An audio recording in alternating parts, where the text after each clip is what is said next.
Praise lord. యేసుక్రీస్తు నామములో మీ అందరికీ వందనాలు. బాగున్నారా? మీరు బాగుండాలని మీ కొరకు మేము సంఘము ప్రార్థన చేస్తున్నాము. మీరు చాలా చాలా బాగుంటారు. దేవుడి మహాకృపను బట్టి మరొక వాక్య సందేశాన్ని మీకు అందించడానికి పరిశుద్ధాత్మ దేవుడు సహాయం చేస్తున్నారు. కాబట్టి ఈ యొక్క వాక్యమును పూర్తిగా వినండి. మీ జీవితాల్లో దేవుడు గొప్ప కార్యాలు చేస్తాడు, అద్భుతాలు చేస్తాడు, సూచక్రియలు చేస్తాడు, మార్చకాలు చేస్తాడు. నా జనులు ఇంకెన్నడూ సిగ్గుపడని దేవుడు వాగ్దానం చేస్తున్నాడు. దేవుణ్ణి మనం నమ్మినప్పుడు, ఆయన మీద పూర్తిగా ఆధారపడినప్పుడు దేవుడు తప్పకుండా మనకు సాయం చేస్తాడు. కాబట్టి ఈ వీడియోని పూర్తిగా చూడాలని, ఈ వాక్యాన్ని పూర్తిగా వినాలని ప్రభుపేట మీ అందరూ కూడా మిక్కిలి ప్రేమతో మనం చేస్తూ ఉన్నాను.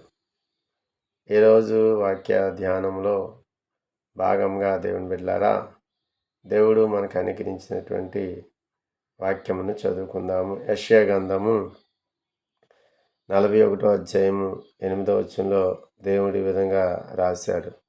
నా సేవకుడైన ఇశ్రాయేలు, నేను ఏర్పరచుకున్న యాకోబు, నా స్నేహితుడైన అబ్రాహాము సంతానమా.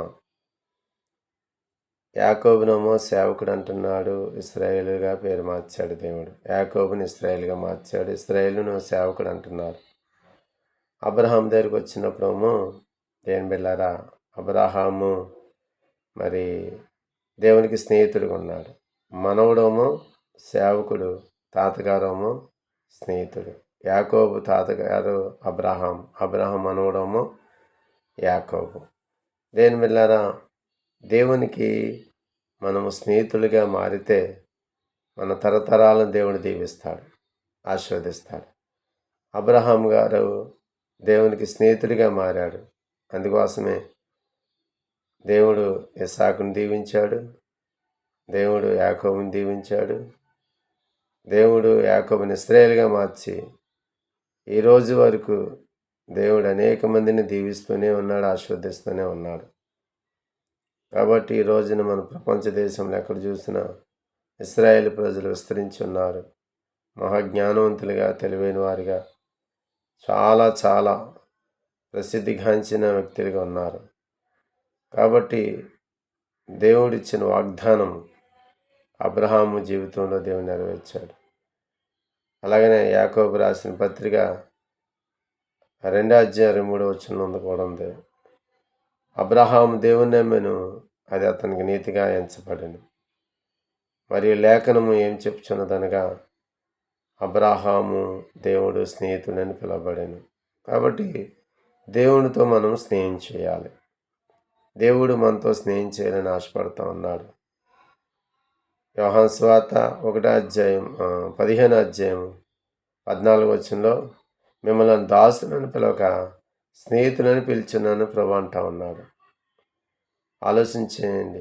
మనం పాపంలో పుట్టి, పాపంలో పెరిగి, పాపంలో నశించిపోతున్నాం, చనిపోతున్న మనుషులను పరిశుద్ధుడైన దేవుడే పరమ నుండి భూలోకానికి వచ్చి మనం పొందవలసిన శిక్షణ ఆయన మీద వేసుకుని మన కొరకు రక్తం కాచి ప్రాణం పెట్టి సమాధి చేయబడి ముత్యం చేయడే 3వ దినం తిరిగి లేచిన సజీవుడైన దేవుడు అంటున్నాడు, నేను మిమ్మల్ని దాసునని పిలవక స్నేహితులని పిలుచున్నాను. దాసుడు ఇంటి బయటే ఉంటాడు, యజమానుడు చెప్పింది మాత్రమే చేస్తాడు. కానీ స్నేహితులు ఇంట్లో, బెడ్రూమ్లో, హాల్లో కూర్చొని గంటల గంటల తరబడి మాట్లాడుకుంటూ ఉంటారు. అలాగే నీ స్నేహితుడైన యేసయ్య, నా స్నేహితుడైన యేసయ్య మనతో స్నేహం చేసి మనలను దేవుని బిడ్డలారా గొప్ప వ్యక్తులుగా మార్చాలని ప్రభు ఆశపడుతూ ఉన్నాడు. కాబట్టి దేవునితో స్నేహం చేయడం గొప్ప భాగ్యం. ఆలోచించేయండి. పరలోకమున్న దేవుడే భూలోకానికి వచ్చి ఎందుకు పనికిరాని మనము, యోగ్యులం కాము, అర్హులం కాము, ఏ అర్హత లేని మనకి దేవుడు అర్హత ఇచ్చి, అర్హత ఏంటంటే ఆయన రక్తం ద్వారా మన పాపమును కడిగాడు, శుద్ధి చేశాడు, తన కుమారులుగా స్వీకరించాడు. మించి అంటున్నాడు, నేను మిమ్మల్ని దాసులుగాని పిలను, స్నేహితులుగా పిలుస్తున్నాను అన్నాడు. కాబట్టి యేసయ్య మనతో స్నేహం చేయాలని ఆశపడుతున్నాడు. కాబట్టి మనం కూడా ఆయనతో స్నేహం చేయాలి. మరి దేవునితో స్నేహం చేయాలంటే మనం ఏం చేయాలంటే, అబ్రహాము దేవునితో స్నేహం చేయడానికి ఆయన ఏం చేశాడో మనం చూద్దాం. చూడండి దేని బిడ్డారా, ఆదికాండము పరిశుద్ధ లేఖనంలో నుండి మీ కొరకు చదువుతున్నాను. బైబిల్లో ఉన్న వాళ్ళు కూడా తీయండి. ఆదికాండం 18 అధ్యాయంలో దేవాతి దేవుడు ఈ విధంగా తెలియచేస్తూ ఉన్నాడు. మమ్మిరే దగ్గరనున్న సింధూర వనములో అబ్రాహాం ఎండవేళ గుడారపు ద్వారమందు కూర్చుని ఉన్నప్పుడు యెహోవా అతనికి కనబడెను. అతడు కనులెత్తి చూసినప్పుడు 3 మనుషులు అతని ఎదుట నిలబడి ఉండిరి. అతడు వారిని చూసి గుడారపు వాకిటి నుండి వారిని ఎదుర్కొంటకు పరిగెత్తుకుని నేలమట్టుకి వంగి, ప్రభువా, నీ కటాక్షము నా మీద ఉన్న యెడల ఇప్పుడు నేను దాసుని దాటిపోనవద్దు. నేను కొంచెం నీళ్లు తెప్పించేదను, దయచేసి కాళ్ళు కడుక్కొని ఈ చెట్టు కింద అలచట తీర్చుకుని కొంచెం ఆహారము తెచ్చేదను. మీ ప్రాణములను బలపరచుకోండి, తర్వాత మీరు వెళ్ళవచ్చును. ఇందు నిమిత్తమే కదా మీ దాసుని వద్దకు వచ్చి నేను. వారు నీవు చెప్పినట్లు చేయమనగా. దైవజనాంగం వింటున్నారా? దేవుడితో స్నేహం చేయాలంటే మొట్టమొదటి దేవుడు ఎవరో తెలుసుకోవాలి, దేవుణ్ణి గుర్తుపట్టాలా. అబ్రహాము జీవితంలో మొట్టమొదటిదే తన ఇంటికి వచ్చిన వారిని మనుషులు కాదని గ్రహించి దేవుడే నా ఇంటికి వచ్చాడు, తండ్రి కుమార పరిశుద్ధాత్మ దేవుడు మనుషుల రూపంలో నా దగ్గరికి వచ్చాడని ఆయన గ్రహించి దేవుడు అబ్రహాం వాళ్ళని గుర్తుపెట్టాడు. కాబట్టి దేవుణ్ణి మనం గుర్తుపట్టాలి. ఈ రోజున సాతాను స్వరం ఏదో దేవుని స్వరం ఏదో గుర్తుపట్టాలి. నిజమైన దేవుడు ఎవరో దేవుడు కాదెవరో గుర్తుపట్టాలి. మనం ఆరాధిస్తున్న దేవుడు, మనం సేవిస్తున్న దేవుడు, మనము పూజిస్తున్న దేవుడు నన్ను పరలోక రాజ్యం తీసుకెళ్తా అని మన దేవుడు ఎవరో గుర్తెరగాలి, గ్రహించాలి, దేవుని తెలుసుకోవాలి. ఆ దేవుడు ఎవరంటే యేసుక్రీస్తు ప్రభువు. అబ్రహాం గుర్తించాడు కాబట్టి దేవుని బిడ్డలారా మొట్టమొదటిసారిగా దేవుణ్ణి గుర్తుపెట్టి తన ఇంటికి ఆహ్వానిస్తూ ఉన్నాడు. అబ్రహాము దేవుణ్ణి గుర్తుపెట్టాడు. నువ్వు కూడా నీ ఇంటికి వచ్చిన వారిని నువ్వు గుర్తుపట్టాలా. ఏ విధంగా గుర్తుపట్టాలంటే దేవుడు ఏదో రూపంగా నీతో మాట్లాడతాడు. దర్శనం ద్వారానో ముఖాముఖానో దేవుడు నీతో మాట్లాడతాడు, నీ దగ్గరికి వస్తాడు. ఏదో రూపంలో దేవుడు నీ దగ్గరికి వస్తాడు. వచ్చినప్పుడు నువ్వేం చేయాలంటే గుర్తుపెట్టాలి. అలా గుర్తుపట్టడానికి పరిశుద్ధాత్మ దేవుడు మీ మనోనేత్రాలు వెలిగించును గాక. ఆమేన్. మొదటిది దేవునితో స్నేహం చేయాలంటే, ఆయన నీతో స్నేహం చేయాలంటే మొదటిదే దేవుడు ఎవరో నువ్వు గుర్తుపెట్టాలి. రెండోది అబ్రహాము గారు పరిగెత్తుకుని వెళ్ళాడంట. కాబట్టి ప్రభు దగ్గరికి పరిగెత్తుకుని రావాలి. మందిరానికైనా, కూడికలకైనా, సావాస కూడికలకైనా పరిగెత్తుకుంటూ మందిరానికి రావాలి. మందిరానికి వచ్చి దేవుని ఆరాధించాలి, దేవుని స్తుతించాలి, దేవుని మహింపరచాలి. దేవునికి ప్రియాదింబులారా మనం చెల్లించవలసినవన్నీ చెల్లించి దేవుణ్ణి మహింపరచాలి. కాబట్టి దేవుణ్ణి ప్రియాదింబులారా పరిగెత్తుకుని వచ్చి ఆయన ఎదుట ఏం చేస్తానంటే ఆయన తన యొక్క ప్రేమను వ్యక్తపరుస్తూ ఉన్నాడు. మూడవదిగా అబ్రహాం గారు దేవుణ్ణి ప్రేమిస్తూ ఉన్నారు. కాబట్టి మనం దేవుని ప్రేమించాలి. దేవుడు మనల్ని ఎంతగానో ప్రేమించాడు. ప్రేమించి తన ప్రాణాన్నే మనకే బలిదానంగా ఇచ్చాడు. ఎఫెసీయులకు రాసిన పత్రిక 5:2 ఉన్నది. క్రీస్తు మిమ్మల్ని ప్రేమించి పరిమళ వాసనగా ఉండేటకు తను అర్పణగాను బలిగాను అర్పించుకున్నాడు. నీ కొరకు నా కొరకు యేసుప్రభువారు బలిగాను అర్పణగాను దేవుడికి అర్పించేసుకున్నాడు. ఎందుకంటే మన పరిమళ వాసనగా ఉండాలని. కాబట్టి దేవుణ్ణి ప్రేమించేవారు సహోదరులను కూడా ప్రేమిస్తారు. నిన్ను వలె నీ పొరుగువారిని ప్రేమించండి అని ప్రభు చెప్తున్నాడు. ప్రభుని ప్రేమించాలంటే దేవుని బిడ్డలారా పొరుగువారిని ప్రేమించాలి. పొరుగువారిని ప్రేమించాలంటే వారికి సువార్తను ప్రకటించాలి. ఈరోజు చాలామంది సువార్తను ప్రకటించట్లేదు, కానీ ఆ సంఘాల్లోనో నీ సంఘంలోనో అక్కడ ఎక్కడ కొంతమందిని చేర్చుకొని ఒక మందిరం పెట్టుకొని అలాగే కాలక్షేపం చేసి వారి చుట్టూ కంచి వేసేసి మీరు ఎక్కడికి వెళ్ళకూడదు, మీరు నా దగ్గరే ఉండాలని కట్టడి నియమించి వారిని చెరసాల్లో బంధించినట్లుగా చాలామంది బంధించేస్తూ ఉన్నారు. అది తప్పు దేవుని బిడ్డలారా. మనం ప్రేమించాలి. సర్వలోకానికి వెళ్ళి సర్వ సృష్టికి దేవుని సువార్త ప్రకటించమని దేవుడు చెప్తా ఉన్నాడు. అయ్యో సువార్త ప్రకటించిపోతే నీకు శ్రమ అంటున్నాడు. కాబట్టి దేవుని ప్రేమించే వాళ్ళు ఏం చేస్తారంటే పొరుగువారిని ప్రేమిస్తారు. పొరుగువారిని ప్రేమించాలంటే మన సువార్తను ప్రకటించాలి. సువార్తను ప్రకటించినప్పుడు వారికి ప్రభు ప్రేమ అందుతుంది, ప్రభు శక్తి ఏంటో తెలుస్తుంది, ప్రభు యొక్క మహిమ ఏంటో తెలుస్తుంది, ప్రభు యొక్క కటాక్షం ఏంటో తెలుస్తుంది, ప్రభు యొక్క జాలి ఏంటో తెలుస్తుంది, ప్రభు యొక్క మంచిదనం ఏంటో తెలుస్తుంది. కాబట్టి వాక్యం చెప్తుంది, అబ్రహాముకి దేవుడు ముందుగానే సువార్తను ప్రకటించాడంట.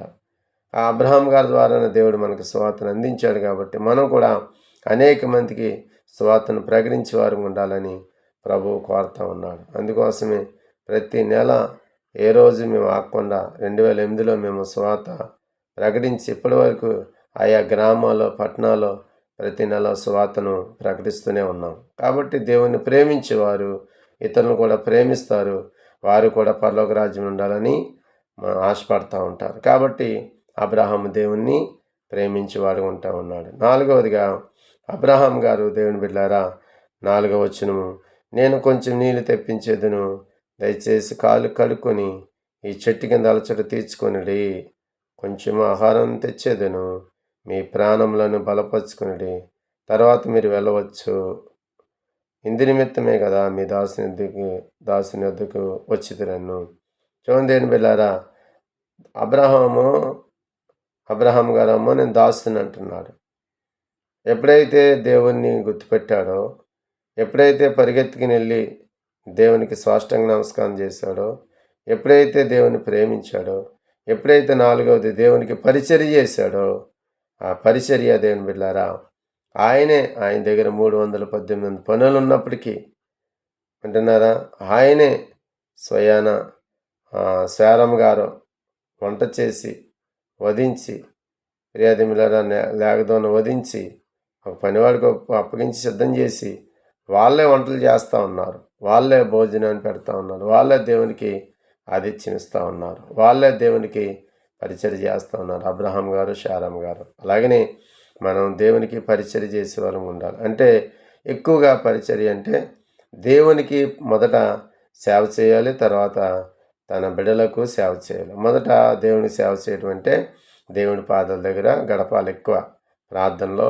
వాక్యములు ఎక్కువ గడిపిన తర్వాత దేవునికి సేవ చేసిన తర్వాత దేవుని పిల్లలకు మనం ఏం చేయాలంటే అండి సేవ చేయాలి. కాబట్టి అబ్రహాం గారు 318 పనులు ఉన్నప్పటికీ ఎవరిని పిలవకుండా ఆయనే దేవుని బిడ్డారా ఏం చేస్తానంటే దేవునికి పరిచర్య చేస్తూ ఉన్నాడు. కాబట్టి పరిచర్య చేయటం గొప్ప భాగ్యం. యెహోషువ పరిచర్య చేశాడు, మోసే తర్వాత గొప్ప నాయకుడయ్యాడు. ఎలీషా పరిచర్య చేశాడు, ఏలియా దగ్గర గొప్ప నాయకుడయ్యాడు. తిమోతి పరిచర్య చేశాడు, పౌలుకి గొప్ప పరిచారకుడిగా ఉన్నాడు. తర్వాత గొప్ప సేవకుడయ్యాడు, గొప్ప నమ్మకమైన కుమారుడిగా తిమోతి గారు మారిపోయాడు. అలాగనే దేవుని బిడ్డలారా మనము గొప్ప పరిచర్య దేవుడు మనకు అప్పగించాడు. దేవునికి పరిచర్య చేయాలి, కాబట్టి సంఘానికి కూడా మనం పరిచర్య చేయాలి. కాబట్టి అలా ఉండాలని ప్రముఖ ఆశపడుతూ ఉన్నాడు. అలా ఉంటే దేవునికి నువ్వు స్నేహితులుగా మారగలుగుతావు, దేవునికి ఇష్టలుగా మారగలుగుతావు. ఇంకా దేవుడు చెప్తున్నాడు, ప్రియాదేవి బిడ్డారా దేవుడికి స్నేహితులుగా మారాలంటే మనము నిన్నువలే నీ పొరుగు అని ప్రేమించాలని ప్రభు చెప్తున్నాడు. ప్రేమించాలి. దేవునికి స్నేహితులుగా మారాలంటే పరిశుద్ధంగా మనం జీవించాలి. 3వదిగా దేవుని బిడ్డలారా దేవునికి స్నేహితులుగా మారాలంటే ఆజ్ఞలను గైకొనాలి. దేవునికి స్నేహితులుగా మారాలంటే యోహాను సువార్త 15:12 అంటున్నాడు, నేను మిమ్మల్ని ప్రేమించిన ప్రకారము మీరు ఒకరినొకరిని ప్రేమించుకోండి అని ప్రభు తెలియచేస్తూ ఉన్నాడు. కాబట్టి దేవునికి స్నేహితులుగా మారాలంటే నమ్మకమైన వారిగా ఉండాలని ప్రభు కోరుతా ఉన్నాడు. దేవుని బిడ్డారా అలా నమ్మకంగా ఉందాము, పరిశుద్ధంగా ఉందాము, దేవునికి ఇష్టలుగా జీవిద్దాము, దేవునితో నడుద్దాము, విశ్వాసంతో జీవిద్దాము. ప్రభు రాకడ సమీపంగా ఉంది కనుక సిద్ధపడదాము.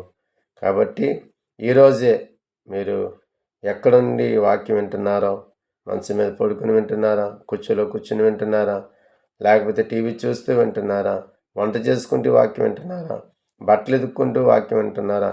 ఎక్కడ ఉంటున్నా సరే ప్రియదేములారా, వాక్యము మీలో ఫలించాలని, మీ ఫలాలు నిలిచి ఉండాలని ప్రభు ఆశపడతా ఉన్నాడు. అలాగనే వాక్య ప్రకారం నడుచుకోండి, వాక్య ప్రకారం జీవించండి, ప్రార్థనలు ఏకీభవించండి. దేవుడు గొప్ప కార్యాలు చేయబోతూ ఉన్నాడు. ప్రార్థన. పరిశుద్ధమైన తండ్రి, మీ ఘనమైన శ్రేష్టమన్నతమైన నామపేట కృతజ్ఞతాస్తుతులు, స్తోత్రాలు. ఈ వాక్యం వింటున్న వారందరి జీవితంలో అద్భుతాలు, సుస్కీలు, మహత్కాలు, స్వస్థతలు ఏసునామములో విడుదల చేస్తున్నాం ప్రభావం. ఏసునామములో ప్రతి వారి జీవితంలో అద్భుతాలు జరిగించండి, స్వస్థతలు జరిగించండి, మహత్కాలు జరిగించండి. వివాహం కొరకు ఎదురు చూస్తున్న బిడ్డలు వివాహాలు జరిగించండి. ఉద్యోగాల కొరకు ఎదురు చూస్తున్న బిడ్డలకు ఉద్యోగాలు దయచండి. మారు మనసు నేను మారు మనసు దయచండి. రక్షణ నేను రక్షణ దయచండి. పరిశుద్ధాత్మ అభిషేకం దయచేయండి. పరిశుద్ధాత్మ శక్తితో నడిపించబట్టడం కృప చూపించండి. ఎవరి కుటుంబంలో ఏ లోటు అవుతుందో, ఏ నక్కల కొదుగున్నాయో అవి తీర్చండి. ఏది తక్కువ లేకుండా, లోటు లేకుండా, కొదువు లేకుండా మీరు దీవించండి, ఆశీర్వదించండి. తోడుగా నేడుగా నడిపించండి. మా దేశాన్ని, రాష్ట్రాన్ని, నాయనా తండ్రి, మా పట్టణ గ్రామ ప్రజలందరినీ మీరు కాపాడి సంరక్షించండి. రాకడ కొరకే సిద్ధపరచండి. నాయకులను, అధికారులను మీరు దీవించండి. వారికి మంచి జ్ఞానం ఇచ్చి నడిపించండి. సంఘాలన్నీ దీవించండి. సేవకులందరూ కూడా నాయన ఆరోగ్యం, బలం దయచి సైక్యత, సమాధానంతో నింపి నడిపించమని ప్రార్థన చేస్తూ, నాయనా తండ్రి, ఎవరైతే ఈ వాక్యం వింటున్నారో వారందరి జీవితంలో గొప్ప కార్యం జరిగించి, అద్భుత కార్యం జరిగించి మేలు చేయమని, సాక్షులుగా నిలబెట్టమని, నీకు ఇష్టలుగా స్థిరపరచమని యేసయ్య పరిశుద్ధ నామములో స్తుతించి ప్రార్థించి వరకున్నాం పరమ తండ్రి. Amen, amen. తండ్రి, కుమార, పరిశుద్ధాత్మిక త్రియక దీవెనల ఆశీర్వాదంలో ఎల్లప్పుడూ తోడుగా నడిపించును గాక. Amen, amen. God bless you, God bless you, God bless.